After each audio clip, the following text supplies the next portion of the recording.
මුලින්ම කන්ට්‍රි එක විදිහට ශ්‍රී ලංකා සිලෙක්ට් කරා. ඔයා වෙන රටක ජීවත් වෙන කෙනෙක් නම් ඒ අදාළ කන්ට්‍රි එක සිලෙක්ට් කරන්න ඕනේ. මෙතනට ඔයාගේ ඊමේල් එක ඇතුළත් කරන්න. මෙතනට මතක හිටින ස්ට්‍රෝං පාස්වර්ඩ් එකක් දෙන්න. දැන් මේ ඇග්‍රීමන්ට් එකට ටික එකක් දාලා මේ රෙජිස්ටර් කියන බටන් එක ක්ලික් කරන්න. දැන් ඔයාගේ ඊමේල් එකට වෙරිෆිකේෂන් මේල් එකක් ඇවිත් තියෙනවා. ඒකේ තියෙන මේ වෙරිෆයි ඊමේල් කියන කොළ පාට බටන් එක ක්ලික් කරන්න. දැන් ඔයාව මේ විදිහට ඊමේල් වෙරිෆයිඩ් කියලා ඉන්ටර්ෆේස් එකකට අරගෙන එනවා. හරි. දැන් ඔයා account එකට log වෙන්න. ඊට පස්සේ වෙබ්සයිට් එකේ පහළටම යනකොට මේ විදිහට $500ක 100ක බෝනස් එක සහ තවත් බෝනස් දෙකක් බලා ගන්න පුළුවන්.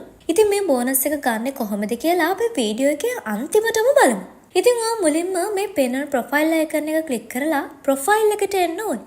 දැන් මෙතන උඩ ඔයාට පෙනෙනවා not verified කියලා. ඉතින් එතන තියෙන verified now කියන බටන් එක ක්ලික් කරන්න ඕනේ. ඊට පස්සේ ඔයාව personal details add කරන form එකකට අරගෙන එනවා. ඉතින් මේ සියලුම විස්තර නිවැරදිව ඔයාගේ identity එකේ හරි license එකේ හරි තියෙන විදිහට දෙන්න ඕනේ. ඔයාගේ නමේ මුල් කොටස මෙතනට ඇතුළත් කරන්න. මැද කොටසක් තියෙනවා නම් මෙතනට ඇතුළත් කරන්න ඕනේ.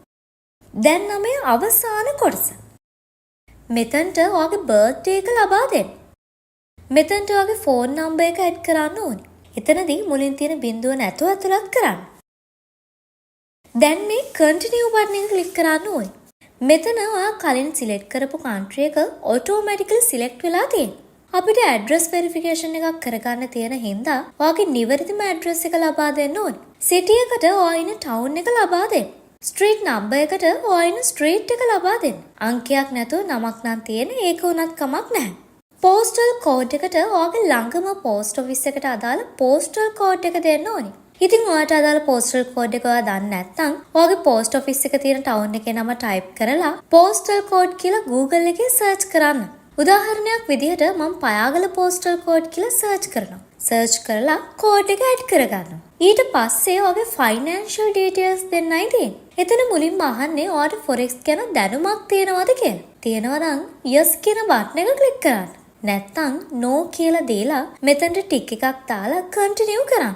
ඊට පස්සේ අපිට තියෙන්නේ අපේ account එක verify කරගන්න. දැන් මෙතන පොඩ්ඩක් පහළට ගියාම මේ විදිහේ start verification කියලා බටන් එකක් පෙනෙනවා. ඒක ක්ලික් කරන්න ඕනේ.